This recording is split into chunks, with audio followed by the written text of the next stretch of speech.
বঙ্গ সাহিত্যপ্রেমী সকল শ্রোতাদের জন্য আমাদের এই নিবেদন সাহিত্যের ভূত। আজ আমাদের গল্প সত্যজিৎ রায়ের কলমে আমি ভূত। সত্যজিৎ রায়ের জন্ম 1921 সালের 2 মে কলকাতায়। তিনি ছিলেন ভারতীয় চলচ্চিত্রের নির্মাতা ও চিত্রনাট্যকার। তার নির্মিত প্রথম চলচ্চিত্র পথের পাঁচালী 11টি আন্তর্জাতিক পুরস্কার লাভ করে। এর মধ্যে অন্যতম 1956 সালের কান চলচ্চিত্রের উৎসবে পাওয়া শ্রেষ্ঠ মানুষে আবর্তিত প্রামাণ্যচিত্র পুরস্কার। পথের পাঁচালী, অপরাজিত, অপুর সংসার 3টি একত্রে অপু ত্রয়ী নামে পরিচিত। আজকের গল্পটি পার্থ বণিকের সম্পাদিত সব ভূত অদ্ভুত বই থেকে নেওয়া হয়েছে। গল্প পাঠে ও সূত্রধারের ভূমিকায় আমি সুপ্রিয়। শুরু হচ্ছে আমি ভূত।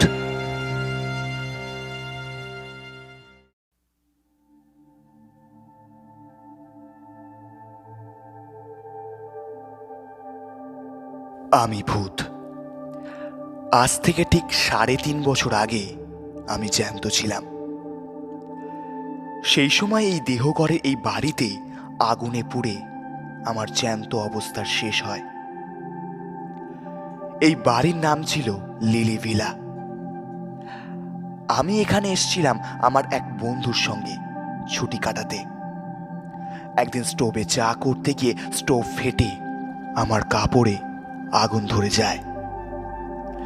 আমার মুখেও আগুন লেগে গিয়েছিল, এইটুকু মনে আছে। তারপর আমার আর কিছু মনে নেই। তারপর থেকে আমি এই বাড়িরই বাসিন্দা হয়ে গেছি। আমার চেহারা এখন যে কি রকম তা আমি জানি না, কারণ আয়নায় ভূতের ছায়া পড়ে না, জলেও যে পড়ে না সেটা বাণুজ্যদের পুকুরে বরফ করে দেখেছি। খুব যে একটা আহামরি চেহারা নয় সেটা বুঝেছি একটা ঘটনা থেকে। লিলি ভিলায় 2 বছর আগে এক পরিবার ছুটি কাটাতে এসেছিল। সেই পরিবারের কর্তারা একদিন আমার মুখোমুখি পড়ে গিয়ে চোখ কপালে তুলে ভিড়মি খেয়ে গেছিলেন। দোষটা আমারই। ভূত দেখা দেবে কি অদৃশ্য থাকবে সেটা ভূতের মর্জির উপর নির্ভর করে। আমি অদৃশ্য থাকতে চেয়েছিলাম, কিন্তু অন্য মানসিকতার ফলে ভুল করে দেখা দিয়ে ফেলেছিলাম। এই ঘটনার পরে বুঝতে পেরেছিলাম যে আগুনে পুড়ে শরীর আর মুখের অবস্থা যা হয়েছিল, ভূত হয়েও সেই অবস্থায় রয়ে গেছে। এই ভিড়মি দেওয়ার ঘটনার পর থেকে এ বাড়িতে আর কেউ আসে না, কারণ হানা বাড়ি বলে এটার একটা বদনাম রটে গেছে। আমার পক্ষে এটা লোকসান, কারণ বাড়িতে জ্যান্ত লোকজন থাকলে আমার বেশ ভালোই লাগে। না হলে তো সেই একা একা দিন কাটানো। ভূতের তল্লাটে অনেক আছে, কিন্তু এ বাড়িতে তো নেই। কারণ এখানে কেউ অপঘাতে মরেনি। শহরের অন্য জায়গায় যেসব ভূত আছে তাদের সকলকে আমার পছন্দ নয়। কয়েকজন তো রীতিমতো মন্দ, যেমন নস্করদা, মানে ভীম নস্করের ভূত। ওর মতো কুচরিত্রী ফন্দিবাজ ভূত দুনিয়ায় দুটো হয় না। এই দেহঘরে কিছুদিন আগে লক্ষণ ত্রিপাঠী বলে এক পোস্টমাস্টার ছিলেন। লক্ষণের সঙ্গে সাপে নেউনের সম্পর্ক ছিল স্টেট ব্যাংকের কর্মচারী ক্লান্তি ভাই দুবের। এক সন্ধ্যায় লক্ষণ ত্রিপাঠী পোস্ট অফিস থেকে বাড়ি ফিরছেন। শাহবাবুদের বাড়ি পেরিয়ে মাঠের কাছে আসতেই ভীম নস্করের ভূত করল কি, ঝপ করে একটা তেঁতুল গাছ থেকে নেমে ত্রিপাঠী মশাইয়ের ঘাড় মুটকে দিল। তারপরে সে কি হই হুল্লোড়! থানা, দারোগা, কোর্ট কাছারি, মামলা মোকদ্দমা সব শেষে ফাঁসি পর্যন্ত। কার ফাঁসি? লক্ষণ ত্রিপাঠীর দুশমান ক্লান্তি ভাই দুবের, যে খুন করল ভীম নস্করের ভূত। ঘটনাচক্রে সেই খুনের জন্য দায়ী হলো ক্লান্তি ভাই দুবে। এই উদর বোঝা যে বুধর ঘাড়ে চাপবে সেটা জেনে শুনেই নস্করের ভূত করেছিল কাণ্ডটা। আমি বাধা দিয়ে নস্করদাকে বললাম যে তুমি কাজটা ভালো করনি। ভূত হয়েছে বলেই জ্যান্ত মানুষের অপকার করবে, এটা তো কোনো কথা নয়। তুমি তোমার রাজ্যে তোমার ধান্দা নিয়ে থাকো, আর জ্যান্তরা থাকুক তাদের ধান্দা নিয়ে। 2 জগতে ঠোকাঠুকি হলেই তো যত অনাসৃষ্টিকাণ্ড। আমি নিজে সজ্ঞানে কোনো জ্যান্ত মানুষের অনিষ্ট করতে যাইনি। বিশেষ করে যেদিন থেকে বুঝতে পেরেছি আমার চেহারাটা মানুষের মনে আতঙ্ক জাগায়, সেদিন থেকে আমি একদম সাবধান। লিলি ভিলার পেছনে আম কাঁঠাল বনের একপাশে একটা পুরনো ভাঙা মালি ঘর আছে। সেইখানেই আমি পড়ে থাকি বেশিরভাগ সময়। অবশ্যই লিলি ভিলা এখন অনেকদিন ধরে খালি, কিন্তু কাছে চৌধুরী বাড়ি থেকে ছেলেরা এখানে লুকাচুরি খেলতে আসে। আশ্চর্য, এই ছেলেগুলোর একদম ভূতের ভয় নেই, কিংবা হয়তো ভূত আছে জেনেই তারা এখানে আসে। যাই হোক, সে সময়টা আমাকে একদম অদৃশ্য থাকতে হয়। বড়রাই যদি আমাকে দেখে ভিড়মি খেয়ে যায়, তাহলে ছোটদের অবস্থা কি হবে ভাবো তো। না, ওইসবের মধ্যে আমি নেই। তবে এটাও ঠিক যে ভূতেদের একা একা লাগে। আমারই একটা ভুলের জন্য লিলি ভিলা এখন হানাবাড়ি, তাই এখানে কেউ আর আসতে চায় না। আর আমিও জ্যান্ত মানুষের গলার আওয়াজ, তাদের চলাফেরা, কাজকর্ম, হাসি তামাশা, শব্দ কিছুই পাই না। তাই মনটা একসময় হু হু করে ওঠে। জ্যান্তরা যদি জানতো তাদের সান্নিধ্য ভূতেরা কতটা পছন্দ করে, তাহলে কি তারা আর ভূতকে ভয় পেত? কখনোই না। কিন্তু লিলি ভিলাতেও শেষ পর্যন্ত লোক এসে হাজির হলো। একদিন সকালে একটা সাইকেল রিক্সার হর্ন শুনে ঘর থেকে গলা বাড়িয়ে দেখি রিক্সা থেকে মাল নামছে। কজন লোক? দুজন, একজন বাবু আর একজন চাকর। তাই সই, বেশি লোকের দরকার নেই আমার। নাই মামার থেকে কানা মামা ভালো। ভূতেরা দূর থেকে খুব স্পষ্ট দেখতে পায়, তাই বলছি। বাবুটির বয়স 50-এর কাছাকাছি। বেটে মাথায় ডাক, খোঁচা খোঁচা গোঁফ, ঘন বুড়ো আর ভ্রুকুটি করা চোখ। বাড়িতে ঢুকে চারদিক দেখে বাবু বললেন, সব দেখে শুনে বুঝে নাও, আধ ঘন্টার মধ্যে আমার চার চাই, তারপর আমি কাজে বসবো। এই কথাগুলো অবশ্যই আমি মালির ঘর থেকে শুনতে পেলাম। আমরা যেমন দেখি বেশি, তেমনি শুনিও বেশি। আমাদের চোখ কান দুটোই দূরবীনের মতন কাজ করে। চাকর আধ ঘন্টার মধ্যেই বাবুকে চা বিস্কুট এনে দিল। বাবু তখন বাগানের দিকের ঘরটায় তার বাক্স খুলে জিনিসপত্র বার করে গুছিয়ে রাখছেন। জানলার সামনে একটা টেবিল চেয়ার, তার উপরে দোয়াত কলম, কাগজ সব রাখা রয়েছে। ইনি হলেন লেখক। খুব নামকরা লেখক কি? হ্যাঁ, তাই। ভদ্রলোক আসার ঘন্টা খানেকের মধ্যেই দেহঘরের জনা আস্টেক বাঙালি এসে হাজির হলো লিলি ভিলাতে। তখনই জানলাম ভদ্রলোকের নাম নারায়ণ শর্মা। আসল নাম না ছদ্মনাম তা জানি না, তবে এই নামেই সকলে তাকে ডাকে। বাঙালির দল নারায়ণবাবুকে পেয়ে একেবারে কৃতার্থ। এত বড় একজন কাউকে তো সবসময় পাওয়া যায় না। তাই যদি ভদ্রলোকের আপত্তি না থাকে, তাহলে এখানকার সকলে তাকে একটা সম্বর্ধনা জানাতে ইচ্ছুক। নারায়ণ শর্মা লোকটি দেখলাম বেশ কড়া। বললেন, এখানে নির্ভুলতা কাজ করতে পারবো বলে কলকাতা ছেড়ে এলাম, আর আসা মাত্রই আপনারা এসে সম্বর্ধনার জন্য পিড়াপিড়ি করছেন। এই কথায় অবশ্যই সকলে একটু কাঁচুমাচু ভাব করলেন। তাতে আবার নারায়ণ শর্মা নিজেই নরম হয়ে বললেন, বেশ, আমাকে দিন পাঁচেক একটু নির্ঝঞ্ঝাটে কাজ করতে দিন, তারপর হবে কোন সম্বর্ধনা। বেশি বিব্রত করলে কিন্তু আমি তল্পা গুটিয়ে কলকাতা ফিরে যাব। এই সময় ঘোষ বাড়ির কর্তা নিতাই বাবু হঠাৎ একটা প্রশ্ন করে বসলেন, যেটা আমার মোটেই ভালো লাগলো না। তিনি বললেন, এখানে এত বাড়ি থাকতে আপনি লিলি বিলাতে উঠলেন কেন? নারায়ণ বাবুর মুখে এই প্রথম হাসির রেখা ফুটে উঠল। তিনি বললেন, হানা বাড়ি বলে বলছেন তো, তা ভূত যদি আসে তাহলে তো ভালোই, একজন সঙ্গী পাওয়া যাবে। আপনি বোধহয় আমাদের কথাটা সিরিয়াসলি নিচ্ছেন না। বললেন হালু তালুকদার। কলকাতার এক ডাক্তার এখানে সপরিবারে বেড়াতে এসেছিলেন। ভদ্রলোক নিজের চোখে ভূত দেখেছিলেন। 15 মিনিট পর ভদ্রলোকের জ্ঞান ফেরেন। এখানে ভালো একটা ডাকবাংলো আছে, ম্যানেজার আপনার খুব ভক্ত, বললে উনি নিজেই সব ব্যবস্থা করে দেবেন। আপনি যত তাড়াতাড়ি পারেন এই লিলি বিলাটা ছাড়ুন। এইবার নারায়ণ শর্মা একটু অদ্ভুত কথা বললেন। আপনারা বোধহয় জানেন না, প্রেততত্ত্ব সম্বন্ধে আমি যতটা জানি ততটা খুব কম লোকেই জানে। আমার এখানকার লেখার বিষয় হচ্ছে ওই প্রেততত্ত্ব। সেই ডাক্তারের অবস্থায় আমাকে কদিন পড়তে হবে এটা আমি জোর দিয়ে বলতে পারি।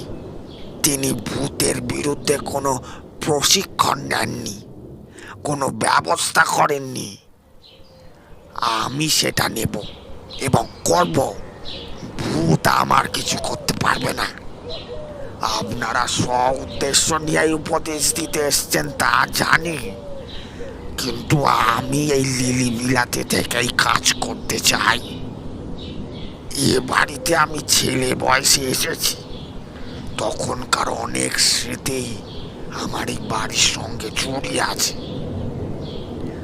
ভূতের বিরুদ্ধে ব্যবস্থার কথাটা আমি এই প্রথম শুনলাম।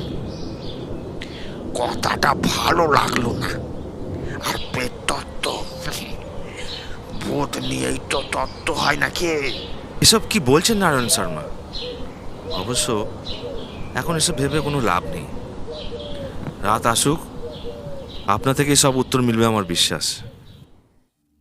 তবে এই ব্যবস্থার কথা শুনে অবধি আমার মন বলছিল যে খবরটা একবার অন্তত মজা দেখাবার জন্য ভীম নস্করদাকে জানানো উচিত। সে জ্যান্ত মানুষের ঘাড় মোটকাবার কায়দা রপ্ত করেছে। না জানি সে এই খবর শুনে কি বলবে। বেলা যতই বাড়তে লাগলো ততই আমার ছটফটানিও বেড়ে গেল। শেষটায় আর না পেরে অদৃশ্য অবস্থায় মল্লিকদের 200 বছরের পুরনো পোড়ো বাড়িতে গিয়ে নস্করদার নাম ধরে ডাকলাম। নস্করদা, ও নস্করদা। সে দোতলার পূব দিকের ছাদ ভাঙা ঘরটা থেকে হাওয়ায় ভেসে এসে বেশ কড়া সুরেই বলল, এই অসময় কেন? আমি তাকে নারায়ণ শর্মার কথাটা বললাম। শুনে নস্করদা প্রচণ্ড ভুকুটি করে বলল, বটে, বলি ব্যবস্থা কি সে একাই করতে পারে? আমরা পারি না? কি কি ব্যবস্থা করবে? ভয়ে ভয়ে জিজ্ঞাসা করলাম আমি। আমি বুঝেছিলাম যে নস্করদার মাথায় ফন্দি খেলছে।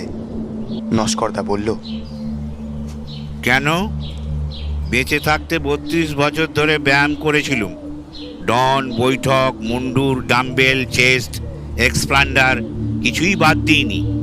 ছোকরার ঘাট মটকাবার শক্তি কি আমার নেই? ব্যায়াম যে সে করত সেটা ভীম নস্করকে দেখলেই বোঝা যায়। সে বিষ খেয়ে আত্মহত্যা করেছিল। তাতে তার দেহের কোনো বিকারই ঘটেনি। তাই এখনো হাত পা নাড়লে শরীরে মাংসপেশির ঢেউ খেলে যায়। আমি বললাম, তাহলে? আমি জানি যে আমার হৃৎপিণ্ড থাকলে তখন হয়তো ধুকপুক করত। তাহলে আর কিছুই না। নস্করদা বলল, আজ রাত 12টায় নারায়ণ শর্মার আয়ু শেষ। ভূতের সঙ্গে চালাকি করলে আর যাই করুক ভূত কখনো ক্ষমা করবে না। বাকি দিনটা যে কিভাবে কাটলো তা আমি জানি। এদিকে নারায়ণ শর্মা সারা দিন তার ঘরে বসে লিখছেন। বিকেলে সূর্য ডোবার বেশ কিছুটা আগে ভদ্রলোক ঘর থেকে বেরিয়ে বাইরের উত্তরের রাস্তা ধরে বেশ খানিকটা হেঁটে আকাশে সন্ধ্যা তারা বেরোবার কিছুক্ষণের মধ্যেই ফিরে এলেন। আজ আমাবস্যা, তাই চাঁদ নেই। আমি আমার ডেরা থেকে সবই লক্ষ্য করে যাচ্ছি। এবার নারায়ণ শর্মাকে দেখলাম একটা অদ্ভুত জিনিস করতে। সুটকেস খুলে একটা থলি বার করে তার থেকে একটা গুঁড়ো জিনিসের এক মুঠো নিয়ে একটা ধুনুচির মধ্যে ছড়িয়ে দিয়ে তাতে আগুন দিয়ে ধুনুচিটা ঘরের দরজার চৌকাঠের বাইরে রেখে দিলেন। সেই ধুনুচি থেকে গল গল করে ধোঁয়া উঠতে লাগলো, আর দক্ষিণের হাওয়া সেই ধোঁয়াকে সোজা এনে ফেললো আমার ডেরায়। বাপরে, এ কি অবস্থা! ভূতেরা কোনো গন্ধ পায় না, কিন্তু কিন্তু দেখছি নাকের মধ্যে দিয়ে একেবারে ব্রহ্মতালুতে পৌঁছে গেছে। এ কি সর্বনাশ! এই অবস্থায় নস্করদাও এই বাড়ির ত্রিসীমানায় আসতে পারবে না। আর সত্যি তাই হলো। মাঝরাত্রি নাগাদ আমার ঘরের পিছনের পাঁচিলের ওদিক থেকে একটা চাপা গোঙানি শুনলাম। সুধর্ণ, সুধর্ণ। সুধন্য আমার নাম। বাইরে বেরিয়ে দেখি রাস্তার ধারে ঘাসের উপর নাক টিপে বসে আছেন ভীম নস্কর। নাকি সুরেই বলল সে, 21 বছর হলো গঙ্গা প্রাপ্তি ঘটেছে আমার, আর এই প্রথম জ্যান্ত লোকের কাছে হার মানতে হলো। মানুষ যে এত কল করতে পারে সে তো আমার জানা ছিল না। ও লোকটা পড়াশোনা করে গো নস্করদা, ও অনেক কিছু জানে।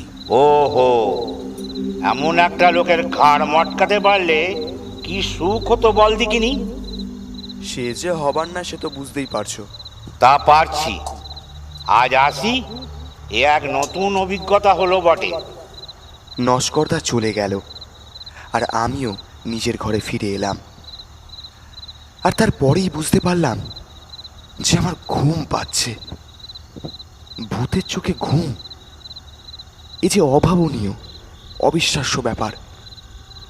কিন্তু তাহলে কি হবে?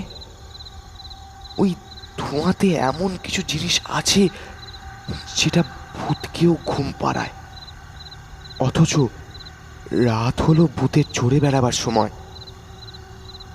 আমি আর থাকতে পারলাম না। একটা ঝিম ধরা অবস্থায় ঘরের মেঝেতে শুয়ে পড়লাম। ঘুম ভাঙল একটা গলার শব্দে। সময়টা সকাল। আমি ধরফড়িয়ে উঠে বসলাম। বসেই সামনের দিকে তাকিয়ে চক্ষু স্থির। ইনি যে নারায়ণ শর্মা সেটা বুঝতে পারছি, কিন্তু এর এমন দশা হলো কি করে? নারায়ণ শর্মা আমার প্রশ্নের জবাব দিলেন। চাকরটা ঘুম থেকে ওঠেনি দেখে স্টোভ জ্বালিয়ে চা করতে গেলাম, স্টোভটাই বাস্ট করে গেল। ওরা বোধহয় ওদিকে আমার মৃতদেহের সৎকারের ব্যবস্থা করছে। আমি এখানে ডেরা খুঁজছিলাম, তখন এ ঘরটা দেখতে পাই। এখানে আর একজনের ঠাঁই হবে কি? আমি অত্যন্ত খুশি হয়ে বললাম, নিশ্চয়ই হবে। যাক, দুই মুখ পোড়ায় জমবে ভালো।